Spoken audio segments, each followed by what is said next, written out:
झूठ के कटघरे में खड़े इतिहास का इंसाफ कौन करेगा? इसके लिए हमने देश में इतिहास लेखन को जिम्मेदार बनाने वाली संस्था Indian Council of Historical research से संपर्क किया। वहां से हमें पता चला कि देश के विष को हटाने और अमृत को निकालने का काम शुरू हो चुका है।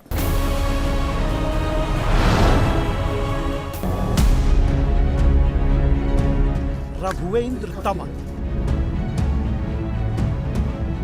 भारत में इतिहास के रिसर्च की सबसे बड़ी संस्था ICHR के मुखिया हैं। वो इतिहास के साथ ऐतिहासिक अन्याय के दावे का सच समझाते हैं। इतिहास के अंदर ये ओपन होता है कि एक ओपननेस होती है, इसमें फाइनलिटी नहीं होती है, पर समस्या वहां आती है जब कोई व्यक्ति ये कहे कि मैं सही हूं और आप गलत हैं।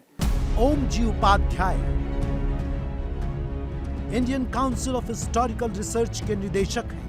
इनका दावा है कि इतिहास के साथ हुए अन्याय की पहचान का काम शुरू हो चुका है कि जिन लोगों को कुछ चालाक और समर्थ तथा कथित इतिहासकारों ने जिन पे एक गर्द डाल दी, जिनको एक पर्दे में डाल दिया, ऐसे लोगों का जो योगदान है उसको प्रकाशित किया जाना चाहिए। वो हमारी पीढ़ियों के समक्ष आना चाहिए। जिनकी कहानी हमारी नई पीढ़ी नहीं जानती, जिनके बलिदान को हमारी नई पीढ़ी नहीं जानती, उसे लेकर हमें इस अमृत महोत्सव में यही अमृत इस नई पीढ़ी को प्राप्त करने की जरूरत है। Indian Council of Historical research ने वो इलाके पहचान लिए हैं जहां से इतिहास को सुधारने की सबसे पहले जरूरत है। मूल धारा में, मूल इतिहास में जो पढ़ाया गया स्कूलों में, कॉलेजेस में, यूनिवर्सिटीज़ में, ये धारणा पैदा की गई कि पार्टीशन को देश भर की स्वीकृति प्राप्त थी, कि देश को सपोर्ट जो आम साधारण जनता है, ये मूल रूप से गलत है। मैंने 30-35 साल की रिसर्च में अपने ये देखा है, साबित भी किया है अनेक अपनी राइटिंग्स में, कि ये एक मुट्ठी भर लोगों का, एलिटिस्ट लोगों का विचार था। देश के इतिहास में जो निर्णायक मोड़ हैं, वहां हर उस जगह पर रिसर्च जारी है जहां से इतिहास को गलत तरीके से समझने की नींव पड़ती है। ये कोई छोटा मोटा संघर्ष नहीं था। कुल 4 लाख लोग शहीद होते हैं आज़ादी की लड़ाई में। केवल दिल्ली NCR में 27,000 लोग, जबकि उस समय दिल्ली की जनसंख्या केवल 1,54,000 थी, मार दिए जाते हैं या शहीद होते हैं। एक इतिहासकार तो यहाँ तक लिखता है कि दिल्ली के क्षेत्र का, आसपास के क्षेत्र का शायद ही कोई ऐसा पेड़ बचा रहा हो जिस पे 2-4 लाशें न लटकाई गई हों।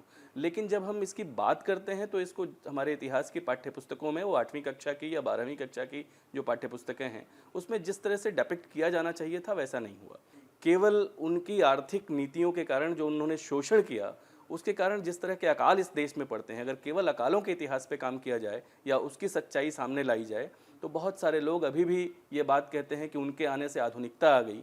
ऐसा जो बहुत रॉन्ग नैरेटिव देने का प्रयास किया जाता है, उसको ठीक किया जा सकता है। जो सामाजिक धार्मिक सुधार आंदोलन है, वो जिस तरीके से कई बार कुछ लाइनों में किताबों में निपटा दिया गया है, जबकि वो बहुत वैचारिक खाद पानी और पृष्ठभूमि दे रहा है पूरी आज़ादी की लड़ाई को। इंडिया टीवी हर वक्त हर जगह डाउनलोड करने के लिए सर्च करें India TV news Google play store या ऐप स्टोर पर।